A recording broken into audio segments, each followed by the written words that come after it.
questions? Councillor O'Leary.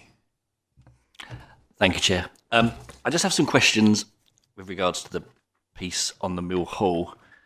Obviously, we're very happy to see the temporary reopening of the cafe, but I have some concerns around the process of opening it and how the decision was made. So I just have a few questions on that, if I may, which will be directed to Phoebe, essentially, via you, if that's okay.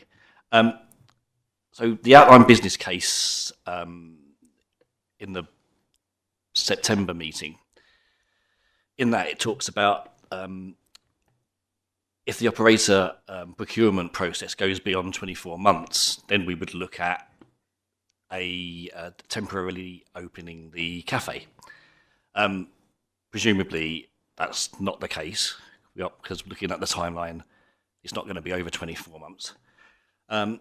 So I guess my question is, what specific delegated power was used, or was it basically to agree to open the cafe and to appoint eternity? I've just got a couple of other questions just off the back of that. What is the form of the contract? Is it a contract? Is it a concession? Is it a lease? In terms of procurement, were the council procurement rules followed on this? And why was eternity the only feasible option? Were other options looked at? Were other vendors looked at as an alternative? Budget? How was it? How are we? What budget was used to fund the opening? What revenue? Is there any revenue share going on? I don't really know much about that. And I guess the only other thing I'd say is it was a little bit disappointing to find out about it on social media. It would have been nice to have been notified as a committee member, but maybe I didn't see the email. I haven't seen anything that came before the announcement on social media. But yeah, if we could get some answers on that, that would be great. Thanks. Thank you, Chair. So it's a licence to occupy the area, the same as what the bar licence to occupy is. It's on a open book profit share. Again, it's an extension of the bar contract in essence, so a licence to occupy. I have the delegated authority to enter into licences to occupy and leases, and that within a certain threshold. That was given to me at a previous, I think it was when we was a cabinet system, but I can come back to you on that offline, on the specific recommendation where a delegated authority was granted to me to enter into such leases and licences. Obviously, we've done quite a lot of work around the cafe and the opening of the cafe. Previously, we had done an EOY, and all the feedback from that is that all cafe operators that were interested wanted a longer term fix. So this is for 6 months and 6 months only, and therefore, because they wouldn't be willing to put in their own equipment, etc. as well.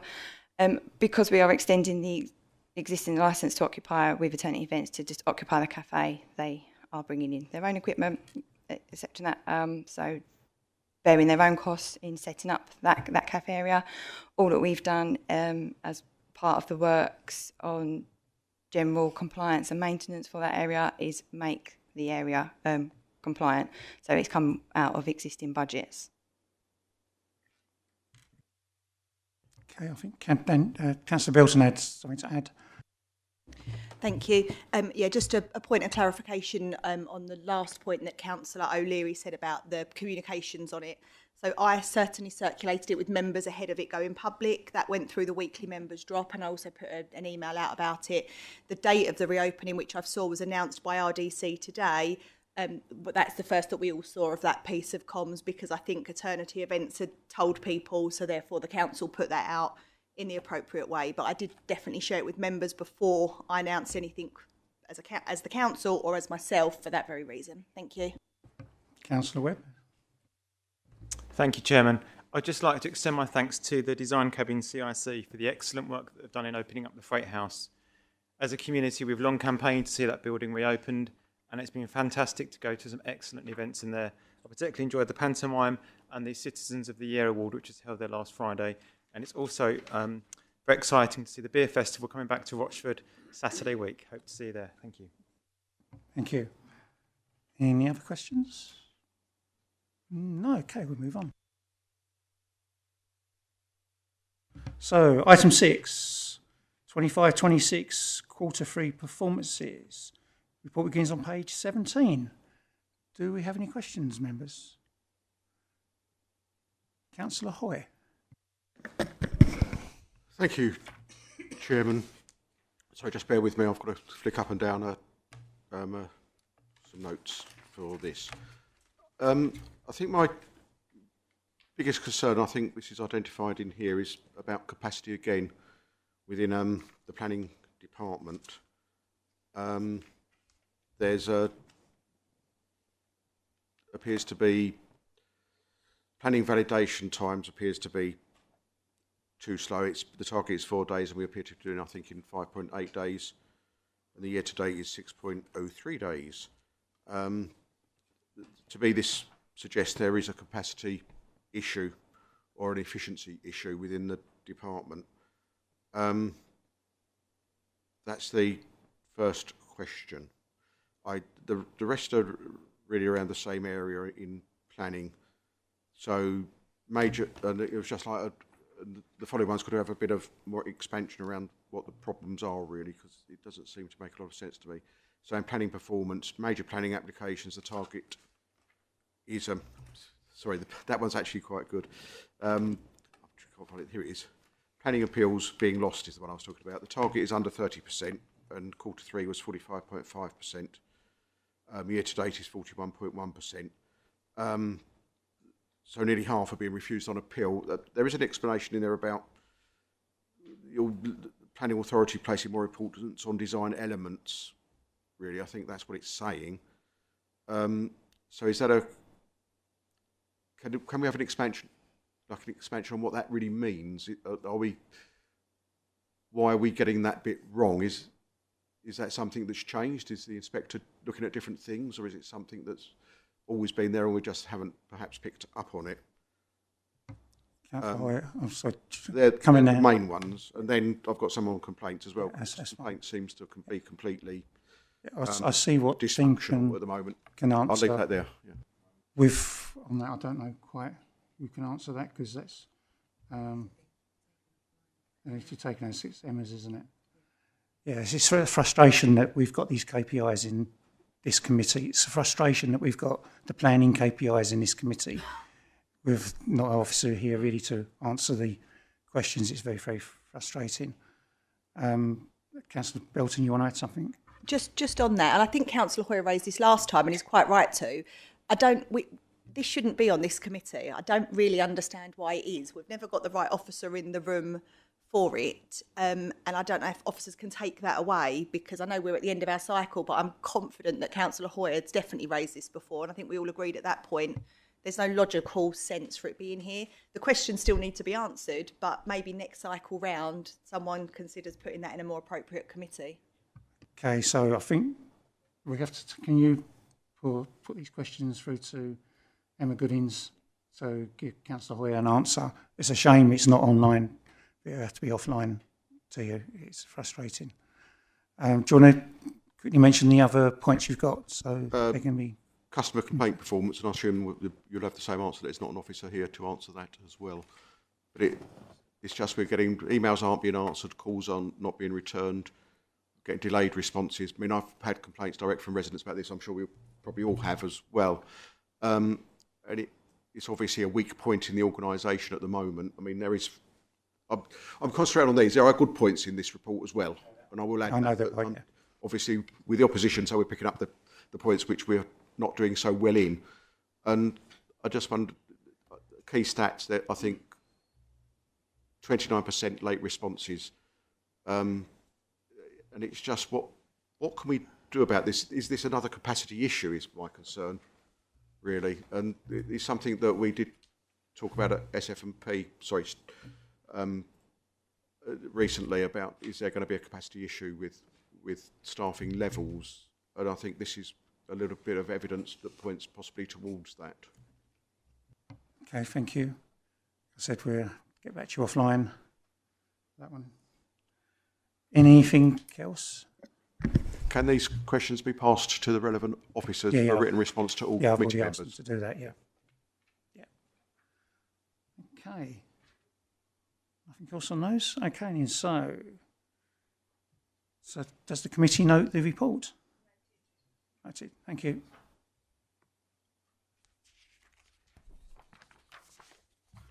Item 7, the Mill Hall, Mill Hall Arts and Events Capital Work Programme. Report begins on page 29. It's my glasses. Right, I'd like to remind members that if any member wishes to discuss anything related to Appendix A, which is exempt, this item will need to be moved. I will need to move that the press and public be excluded from the meeting on the grounds that there would likely be disclosures of exempt information as defined within paragraph 3 of Part 1 of the Schedule 12A of the Local Government Act. Is any member likely to vote? I mean, not likely to talk on the appendix? No, okay, thank you. Right, don't need to check live stream's been paused. Right. No. So invite questions from the committee members. Any questions, members? Councillor O'Leary. Thank you, Chair. Hoping I'm going to stay away from the exempt item, but please feel free to pull me up if I start to stray. I've got 4 questions, essentially. One is to do with, unsurprisingly, the solar panels. Sorry, it's a bit echoey there. So obviously that was part of the planning submission that got approved, but they've been removed from this list of works that we're doing. So obviously it's going to be a question to Phoebe, Chair. Thanks. Why were the items removed? Is essentially the question. Yeah. Okay, do you want to do that one first? Yeah, let's do one at a time. Yeah, please. Yeah. Phoebe, do you want to come back to that? So we are working within an allocated budget, which is coming up, which was presented to the SFP, and then it's obviously coming up to budget next week for endorsement. So within that, we prioritised the works that would deliver enhanced thermo efficiency, which is looking at replacing the windows and doors, enhancing kind of the aesthetics as well to the centre to make sure it's a building that is ready to be handed over to an operator and that an operator would be enticed to take on the running costs.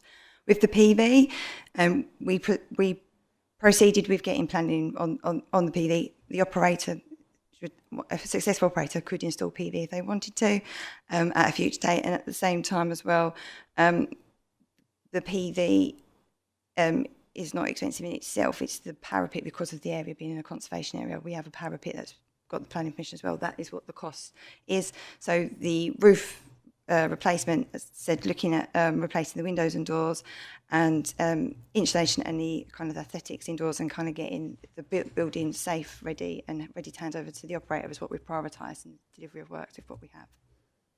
Okay, I think Dan, Councillor Belton wanted to come in on the question as well.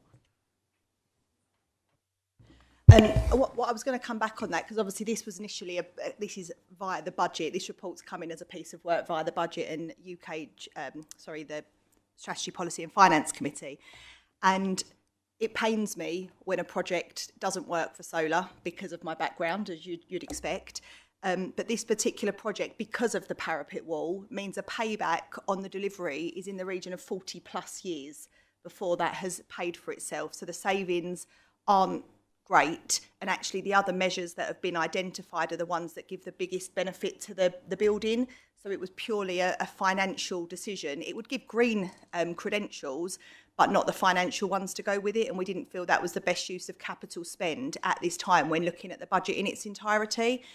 But we did also feel as an administration that getting the planning permission was important, so that an operator that comes in may want to invest in themselves, and furthermore, the government are currently looking at ways to enhance renewable energy, and there's grants and things being looked at, and we felt it may be an opportunity that we could capitalise on some third-party funding for it at a later date, rather than invest. I can't say the numbers because it's in the exempt, but it didn't stack up. If at any point planning rules change and that parapet isn't needed, which I wasn't comfortable with it being needed, then I think it would be a viable addition to the works. But that was why it went through the budget process, and that's why this report is presented. So I hope that gives a bit of background. Councillor O'Leary, I think you had another 3 questions. Yeah. Thanks for those explanations. Actually, on the parapet, is it necessary?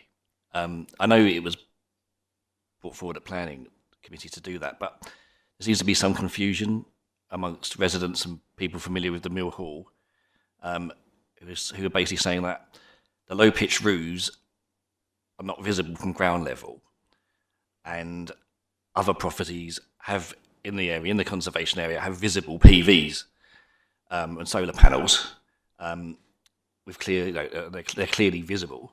So can we ask officers to have a sort of maybe do a review of whether the parapet elevation is needed, if it's genuinely required, and if it's not, can we get a planning amendment to remove that requirement? I think we'd have to ask one of the planners to do that, wouldn't we? Thank you, Chair. So the requirement to raise the parapets was actually also a condition from Essex County Council's Heritage Officer. Because of the location of the Mill Hall being in a conservation area next to a listed ancient monument and Grade 2 listed property, the requirement is to try and shield the visibility of the solar panels as much as possible. And so one of the conditions is that we had to raise the parapet to be able to screen the solar panels, not just from ground level, but they were even taken into account if you were standing in the windmill on the first floor looking towards the Mill Hall, you had to be trying to secure it as much as possible. So yes, there may well be other properties around, but we had to go with the conditions that were set by both our own planning officers and Essex County Councils. Thank you, thanks. That explains that quite nicely. Okay, next couple of questions. I might as well do these together. Just with regards to the solar panels then and the other bits and pieces that have been left out, will the new roof be suitable for PV from the works that are being done? When are they going to be sort of pre-prepared for PV, or is there going to have to be bits of the roof taken off for when the solar panels go on at a later date? My other question is, once the tenders have been come in and we got the prices, will officers bring back an itemised cost breakdown and confirm if there is any underspend, if that could be allocated to, perhaps going to the solar panel and parapet elevation budget? Thanks. Stuart, want to come back? Thank you, Chair. So yes, during the last closure of the Mill Hall, when works were undertaken, extensive works were done to actually strengthen the roof of the main hall. That was primarily in anticipation of solar being installed at a future date. So preparation works have been made so that the roof is strong enough to take solar. With regard to any underspend, obviously that would have to be determined as the project proceeds and any realignment of budget as that takes place. Okay. Any other questions from the committee? Councillor Belton. Thank you. It's not so much a question. Obviously, I'm pleased we're getting these essential works coming forward. I think we all recognise there are some other things that could come forward and hopefully will come forward maybe in the next cycle if time allows and LGA allows, because I think the terrace is another area that we'd like to see the improvements take place on. Everyone's focused in on the solar panels, but it's my belief the terrace is actually the next most important thing to do, because that actually improves usability. So hopefully we can keep that under abeyance as well. And once we see what comes forward from an operator and how that space is going to be used, if they give us that reassurance and that confirmation that the terrace could be an added benefit, then that can be re-looked at as well by this committee in future dates. But I'm glad we're able to get the bulk of the work and the essentials work done now and quickly, so that an operator has got the most attractive offering to take up. So thank you. Okay, if there's no more... Oh, sorry, Councillor Hoyer. Just speak very briefly on this. It's not really many questions, it's just one at the end, but I'm just like to say I'm really pleased this is now coming forward. Obviously, this was in the plans over a year ago to come forward with this spending, but unfortunately it got delayed. So I'm pleased it's coming forward now. I am disappointed the PV is not on there.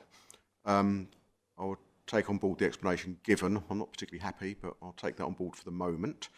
I seem to remember that we've ignored recommendations before from Essex for other applications, so I'm not surprised. So I'm surprised that we didn't do that this time. I echo Councillor Belton. I'm really disappointed that the terrace isn't coming forward, because that was quite big in the plans and some preparatory work had been done on that area with trimming back of the vegetation. I know that.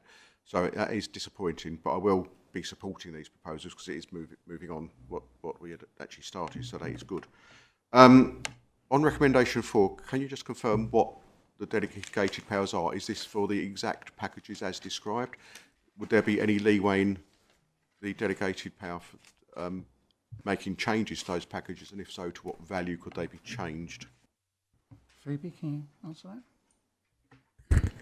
The delegation is to the packages as outlined, because that's what we've gone out on to procure and tender for. So the works coming back in and entering in the contract is based on them packages. There'd be no amendments to that. So it's just delegate authority to enter into.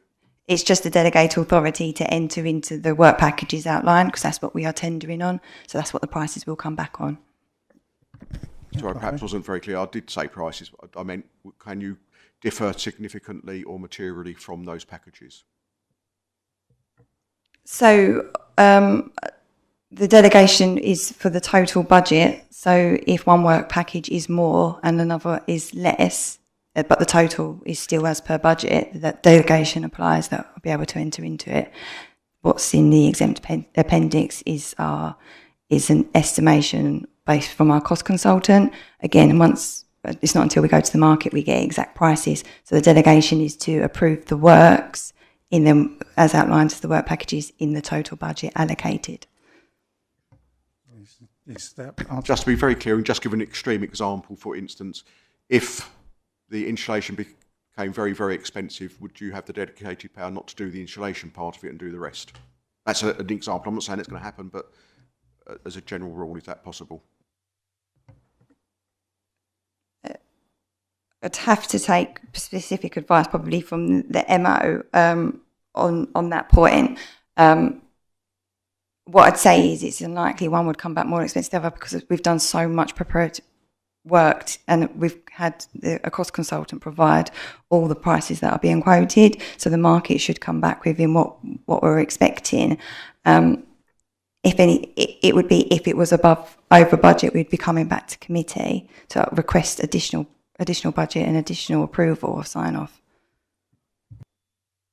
Okay.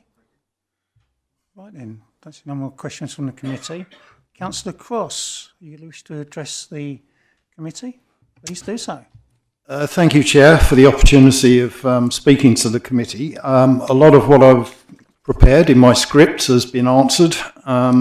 So you'll excuse me if I read from this. I haven't learnt it off by heart since I only did it this afternoon. But these are my own words and observations. The Mill Hall Arts and Events Centre is a much-loved community asset for the whole district, as well as hosting many top tribute bands, recently Kate Bush, Oasis, the Jersey Boys, and comedians Lee Hurst and friends. Also original artists like the Corgis, China Crisis, etc., to packed out audiences. And it also serves the residents of Rayleigh beyond and beyond with daily exercise groups, dance classes, craft fairs, etc. I'm also informed by my wife that the wrestling is extremely popular. The long-awaited, soon-to-be reopened cafe will serve to bring in even more people. But the running costs are high, largely because of staffing costs, but also energy costs. But I liken it to having a hot tub. It costs a lot to run, it's expensive to buy, but you can have an awful lot of fun in it. I am told. So we now have an opportunity to reduce those running costs and energy bills significantly, but it seems the plug has been pulled on the solar PV installation, and I simply cannot understand why. Well, I understand a bit better now. With planning permission granted on 29th of January, it is hugely disappointing that it is not to be included in this year's works, so the running costs will not be reduced further by this measure. On page 34 of the public report under risks and opportunities in future-proofing and sustainability, it states there that PV is not included in the current works, that this is a missed carbon reduction opportunity, and that the ability to install PV later. Now, the Council has set a target of net zero by 2030 and has officially recognised the climate emergency. The ability to install later could see a much greater cost of installation later. Better to install now while scaffolding is already in place for roof works. An example of how costs rise over the years can be seen from the condition survey done in 2017, which showed that the heating and ventilation system had reached the end of its life, and an approximate cost of, I mustn't say, to replace each of the 2 air handling units. Instead, they were patched up with duct tape and now desperately need replacement at a much higher cost, as we can see in the P&C Appendix A. Page 118 from the Planning Committee Agenda Pack on the 29th of January 2026 under Sustainability. The inclusion of a solar PV array contributes positively to the sustainability performance of the building.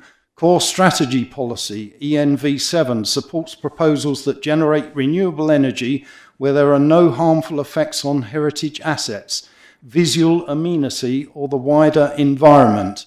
The solar panels would be installed on the existing roof surface, screened by the increased parapet height, and are not considered to give rise to visual harm within the Rayleigh Conservation Area or the setting of nearby designated heritage assets, including the windmill, presumably. The proposal therefore aligns with the objectives of policy ENV7 by delivering on-site renewable energy and reduced carbon reliance, whilst ensuring no unacceptable impact on the site's historic context. That was from the approved plans. Page 36 of the public report states that solar PV may be installed later when funding becomes available. This tells us that it is purely a cost issue. How much funding is required? The funding is surely available now in the 1.65 million budget. But what is the estimated cost for the solar? We don't know. They haven't told us. Full cost of a solar system with 170 panels and including 30 kilowatt storage battery should be no more than £60,000. If more has been quoted, they have gone to the wrong people. But is the cost partly due to this so-called parapet heightening? I have estimated at 114 metres perimeter at 0.6 metres height is approximately 70 square metres of brick and rendering, which according to an AI search would cost about 13k. But why is a heightened parapet necessary? Well, we've heard that it's Essex County Council heritage, apparently. Let's say it's necessary. The approved plans that I read from earlier hint that it is for screening so that visual amenity is not impaired. Without parapet heightening, it is very unlikely that any of the panels would be seen from the ground, as they would be mounted on a virtually flat roof. Maybe those at the edge might be seen, in which case fewer panels, and mount them further from the edge. In any case, we have a nearby example of solar panels on the Conservative Club roof, highly visible from Bellingham Lane and still within our conservation area. It was not seen as an issue by a majority on the Development Committee when those plans were approved. Councillor Cross, can we get back to the point, please? Yep. There is a significant cost mentioned in Appendix A for internal refurbishment. This needs explanation, as a great deal of internal renovation was carried out last year and looks to have been done to a high standard. There is also a significant cost for electrical work, and as I've mentioned, replacement of the air handling units. I was assured by Paul Brace at the Finance Committee meeting recently that air conditioning is to be part of the improved ventilation system, which is very good news, as it's certainly needed in the summer months. Does the electrical work that has been costed include any of the solar PV installation? I would presume not, but if the panels are not to be installed this year, I would expect the necessary cabling to the roof to enable future installation of panels to be included in the works, so that the new roof does not have to be disturbed at a considerable later cost. Could some of the other costs be trimmed back in order for the solar installation now, as this will mitigate the running cost of the hall significantly and allow us to get nearer to our net zero ambitions? Also, delays to the solar PV work with LGR looming, can we guarantee that solar would be installed later? Probably not. Thank you for your time. Thank you. Councillor Cross. Councillor Belton. Thank you. Just a couple of points. If Councillor Cross can do it for those figures, I think we should get him the contract ASAP, because it would be fantastic to have it delivered at those sorts of prices. Please do. I might get some commission. In terms of the Paul Brace, just for a bit of clarity, the point that Paul Brace made at the previous committee was in regards to the leisure centres. So I just want to ensure that we're clear that the Mill Hall doesn't fall into the leisure centres. Phoebe and Stuart may want to come back on some specifics, but Paul wasn't talking about the Mill Hall. In regards to the high-level costings that the officers presented us, so obviously we've got the purple paper, but then the prices that aren't on there for the measures that are excluded, the borrowing would exceed the saving. So it's not only the payback period was an issue, the saving for the operator, our interest borrowing would be higher than the saving on the electricity bills. So therefore that didn't stack up either. I stand by my earlier point. If that parapet wall is not needed, it becomes much more financially viable. And I think it's something that the committee and the council would like to be able to support, because I'm all for doing things right first time. And if the scaffolding's up, Councillor Cross is right. But that isn't the situation that we're in. Nobody raised that at the at the development meeting when this was on the agenda, and members could have challenged it at that point. Instead, it was approved as is. So I just thought it's worth mentioning those points. Phoebe or Stuart, do you want to come back on any of the comments? Regarding, as Councillor Belton has just said, the air conditioning is for the leisure centres. The air handling unit specification, as I currently understand, is just replacing the end-of-life kit and enhancing the ventilation of the building, but it won't include air conditioning.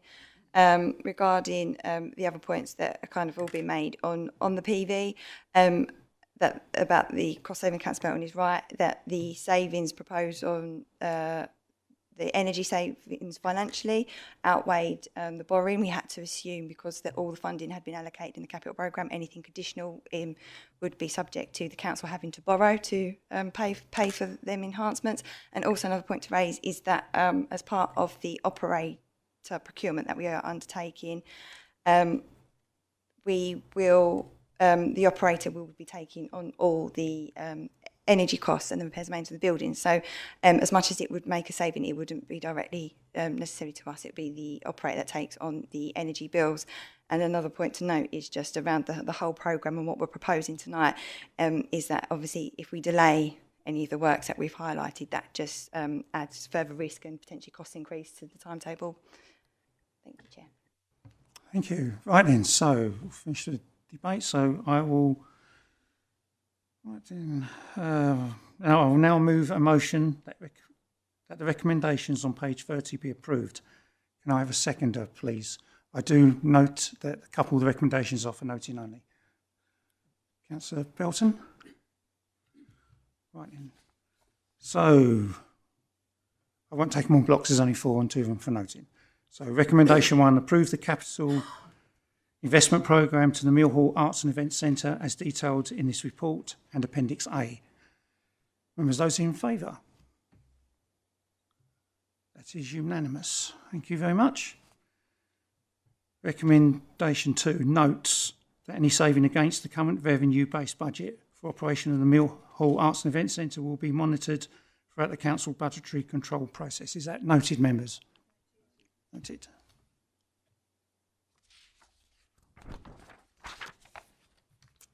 Recommendation 3 is also to note Note the update on the current procurement exercise for an operator to manage the Mill Hall Arts and Events Centre as detailed in this report. Noted, members? Noted. And 4, subject to the capital budget being approved by the council, that delegated authority is granted to the Director of Assets and Investments in consultation with the Chairman of this committee to approve the main works packages for investment in the Mill Hall Arts and Event Centre as set out in Appendix A, and the award of contracts for undertaking the works. Those in favour? That is unanimous. Thank you very much.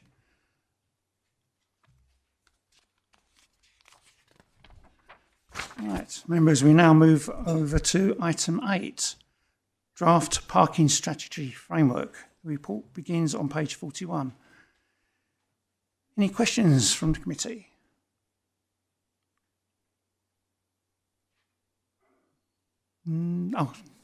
Councillor Sutton.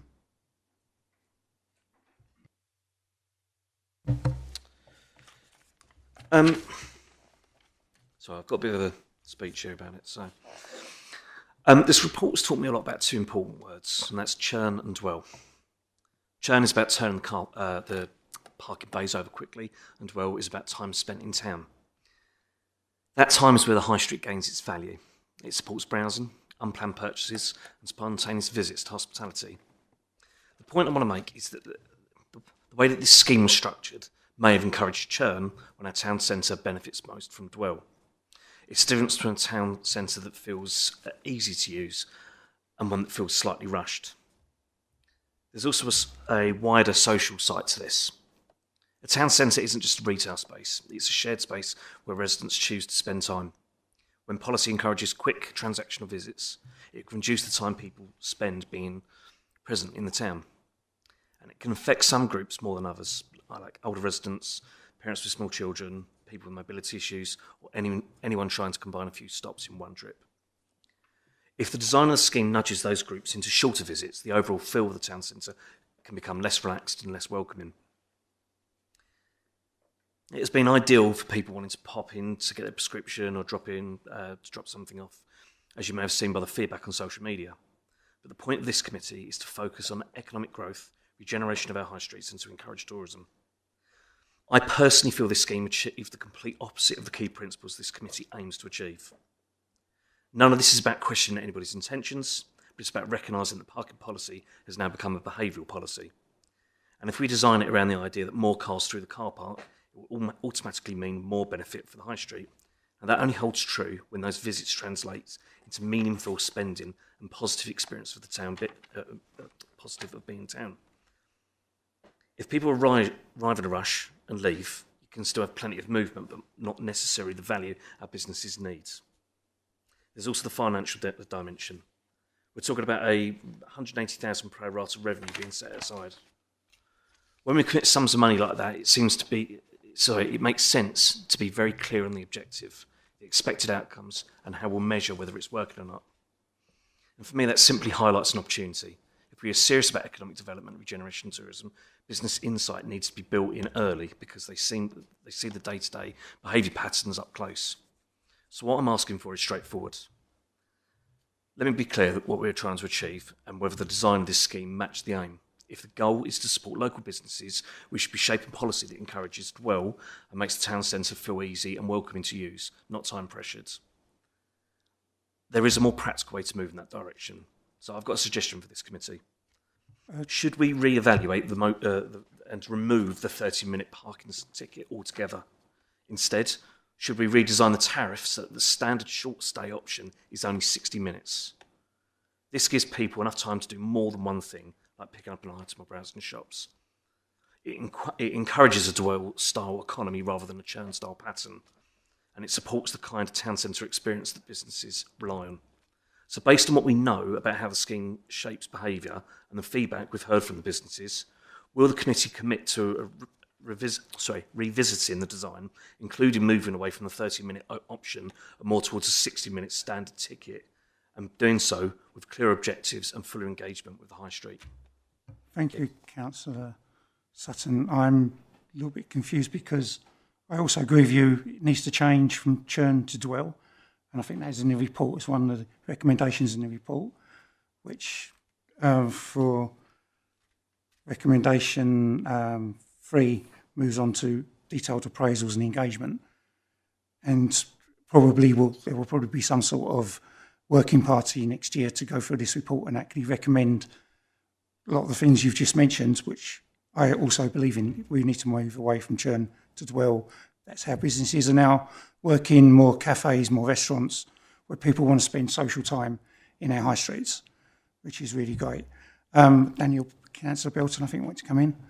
Thank you. Yeah, it's a really helpful report, and Councillor Sutton is quite right, and it's what is detailed within the report.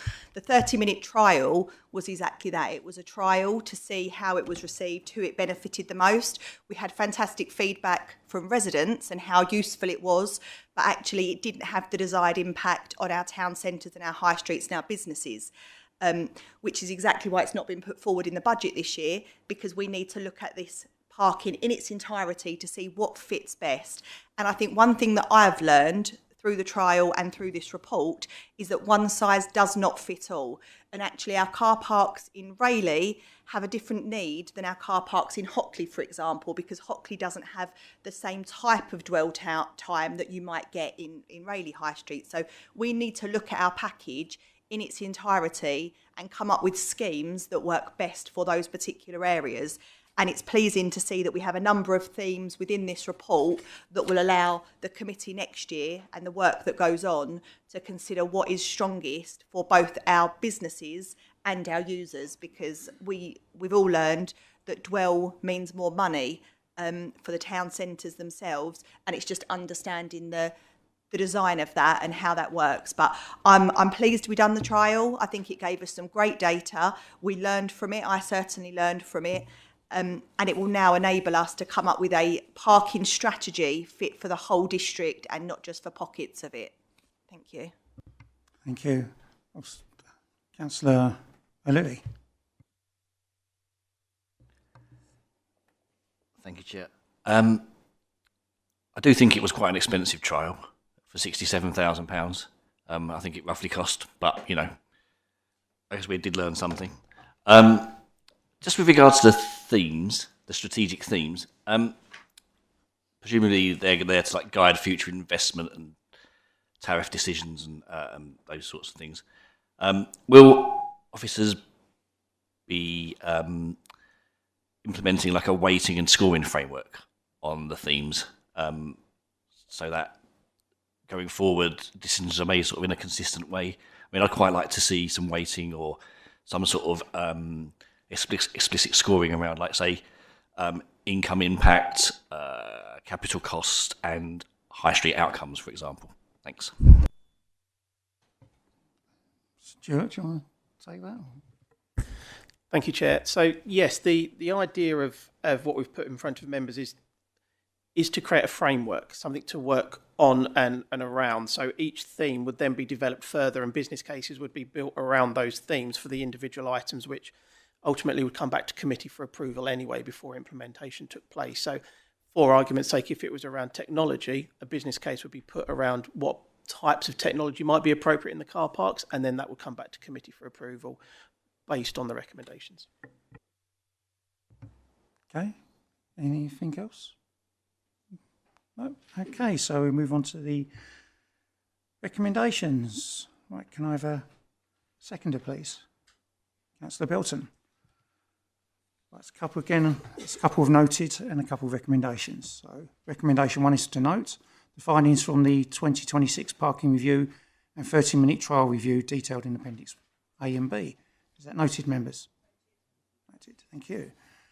Recommendation 2 to endorse the themes and options as outlined in the report as a framework for future decision making to develop a detailed strategy and action plan for delivery. All those in favour? That is unanimous. Thank you very much. Recommendation 3. Agree that further detail, appraisal, engagement and modelling be undertaken before any implementation decisions are brought forward. All those in favour, members? is unanimous. Thank you very much. And recommendation 4 is to note that the strategy will support the development of a consolidated parking approach for the new unitary authority in 2028. Is that noted, members? Thank you. And move on to item 9. 1 year extension to the current South Essex Parking Partnership Joint Committee Agreement. The report begins on page 91. Any questions, members? Councillor O'Leary.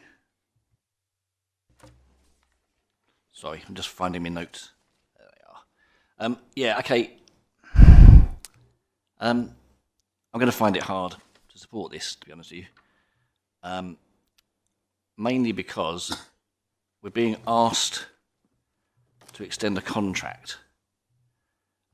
When I'm asked to extend a contract, what I expect to normally see would be KPIs, specific performance data, say for Rochford, in this case, and how well the contract's being adhered to, and how well SEP are performing and delivering for Rochford, for the district. There's no service level outcomes, those kind of things. I understand the rationale of because of LGR why it's coming forward, but I would like to have seen some data behind it all rather than just saying please extend. So I don't think I'll be supporting this. Thank you. Okay, Councillor Belton. Thank you. I mean, I do share Councillor O'Leary's concerns. I think we all do. We were given little other option in this scenario because of the timings, and it's better to have some parking enforcement than none. Certainly feedback I get from residents is they want more parking enforcement to try and deal with some of the dodgy areas that we have to consider. So I will be supporting it, but I do recognise that it's not an ideal situation that we're in, and that we do have some concerns around SEP and the offering that we get in Rochford. What I would ask, and I don't know if it's possible, is can we arrange for a SEP representative to come into this committee so that we can go over some of those at the appropriate time, or to ONS? I'm not sure what the mechanism is. I think they've been in before, but I think it should be something that is a regular occurrence. I know it doesn't cost us money to have SEP, but they do deliver a service, and we need to make sure that service is meeting our requirements. I totally agree with Councillor Bilton. I get a lot of complaints from my residents, especially I live in an outlying area with SEP not seeming to turn up. So that would be useful if we could have some sort of meeting about regards to what was expected. Thank you. So, Stuart, if you'd like to come back on that. Yes, thank you, Chair. So SEP have been in and reported to, I believe it was Scrutiny Committee recently, and I accept it would probably be beneficial for them to come to this committee as well, which they have said they're quite happy to come and do, and probably for this committee as well, particularly around school parking and the issues that present. I know that that's a particularly contentious issue for residents and for councillors. So yeah, I'm happy to reach out to SEP and arrange for them to come to a future committee and have a discussion with the members. I suppose we better put that on the work programme. Right. Okay, so anything else? If not, I'll now move to the recommendation. Can I have a seconder, please? Councillor Bilton. We will now vote on the recommendation that the members agree to extend the existing SLA with South Essex Partnership for the provision of on-street parking management and enforcement for 1 year up to and including the 31st of March 2028. Those in favour, members?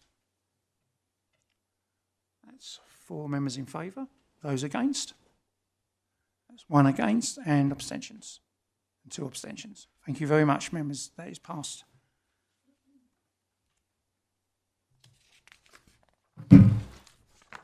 Right then, item 10, the Economic Growth Action Plan 26 to 27. The report begins on page 99, and Laurie has been very patient on the end there. So, members, if you have any questions or observations. Councillor Bilton. Thank you. I just want to first off thank the economic development team. There's been some sensational work done this year, and that is clearly demonstrated in the fact that our numbers to the forums, the business awards, they're higher this year than they have been previously ever. I think certainly in the business awards it's the highest ever entries. So we're engaging those businesses. The feedback that we're hearing is phenomenal. People like the direction that we are going in. They feel supported. We can always do more and we should always try and do more. But I'm proud of what this committee, this council and the officer team are delivering on. And I think it's being well received. So it was just to endorse the movement and the Economic Growth Action Plan. Thank you. Any other members? No? No? Yes? No? No. Okay, right. So I wasn't sure if you was putting your hand up or not. Sorry, I was coughing, Chairman, and couldn't put my hand up. So, sorry, I got slightly lost there for a minute. Economic Development Regeneration. Right, this is my favourite one, obviously. The adopt the Economic Growth Action Plan 2026-27. This is quite exciting. It's following on what happened previously. So I will be supporting this. There are some things which I'm a little disappointed of being slightly watered down or not mentioned, but there could well be reasons for that. But still, the direction is still the same. So I'm very happy to support this. Thank you, Councillor Hoyer. Anything else? No? Okay, right. So, there we go. I need a seconder for this. Councillor Belton. We now vote on the recommendation. Members adopt the Economic Growth Action Plan 26-27. Those in favour? That is unanimous. Thank you, members. Right then, so item 11, the committee work programme. So I think we've identified in this meeting that two things really need to go on this. One is some sort of working party in the first committee meeting of the next municipal year, to look at a parking strategy working party. And what was the other one we said? SEP to attend. So has anybody got anything else they want to add? At the moment it's quite basic stuff we need to do, and I'm sure it'd be greatly populated at the first meeting. Councillor Belton. It won't necessarily be for the first meeting, but something that might be worth considering. I'm presuming the Mill Hall will be on a future work plan in some way, shape or form. I know this is for the next municipal year, but it's worth recognising that that's going to need to be reported back on an update for the procurement process. Thank you. Thank you. Okay, so members, does the committee note this report? Thank you. This now concludes our business for this evening. Thank you for your attendance and your greatly appreciated comments and opinions over the last year. Thank you.